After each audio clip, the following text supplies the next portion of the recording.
Okay, I'm in Nessus once again, and what I want to do is start a new scan, and I'm going to scan the virtual machines that we have, and there are a few of them out there, and I'm going to scan it from the Windows 8 host. And what I'm going to do first is give it a name, and I'm just going to call it VTC1, and I want it to go ahead and run now. And I'm going to do an external scan because as a hacker, that's probably the first thing I would do. We have to assume that we're not a trusted insider, that we don't have internal access to the network. So we're going to scan this from the outside. And you will get different information sometimes whether you scan from the outside or the inside. So I'm going to put 192.168.163. Let's say 135 again, through 150. So that covers all of the possible IP addresses that our VMs are on. So I'm going to go ahead and say run scan, and it's running.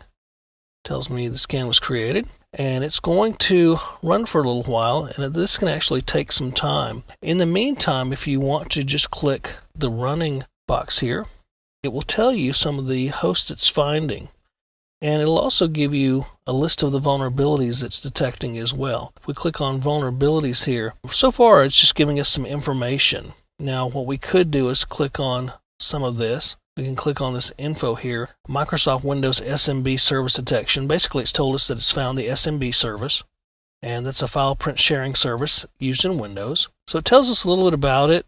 It tells us the plugin that it used, the risk factor, and which hosts it found it on.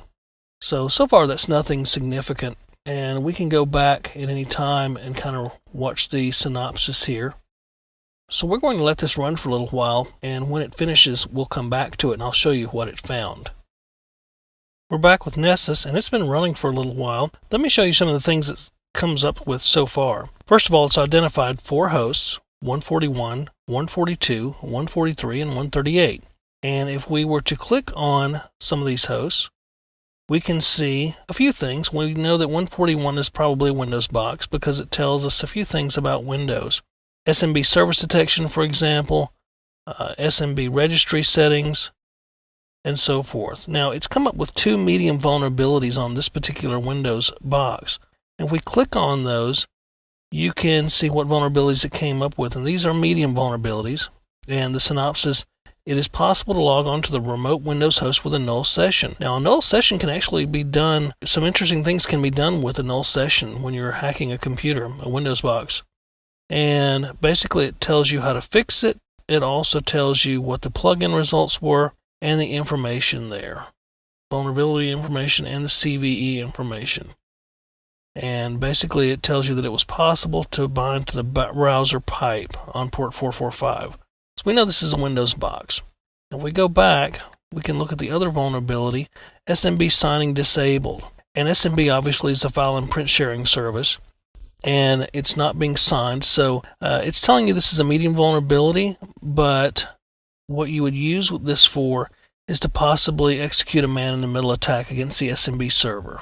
So it doesn't think this is a really high vulnerability, and you would see a red vulnerability there if it did. And obviously this is possible over 445 of this particular box. And if we go back to one of the other boxes, we can see that 142 has issues well, and that's another Windows box, but SMB signing is disabled on that, and that's all. Now, obviously, we have some other informational things here. OS identification.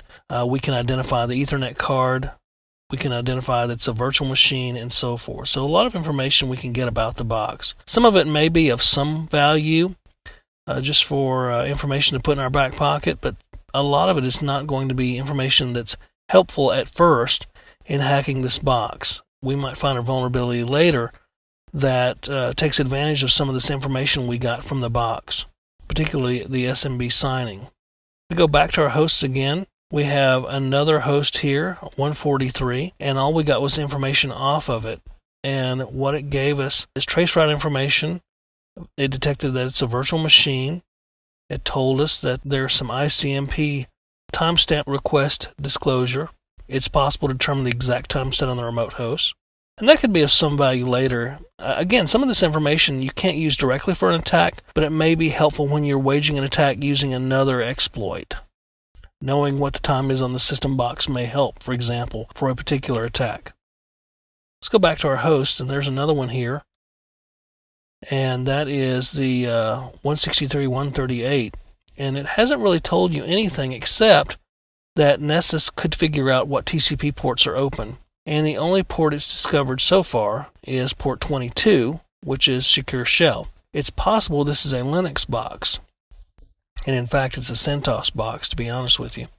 And the scan is still running, and it will take a little bit of time to run this and to get back all the vulnerabilities that exist on each box. So we're going to close this out for now, and we'll come back to this scan a little bit later in another session to see what we found. But this is basically just a demonstration of Nessus and how it's used to scan a network and get information from the different hosts. And in some cases, this could just be information. In some cases, it could be actual vulnerability type of information, like those medium vulnerabilities we saw on the Windows box.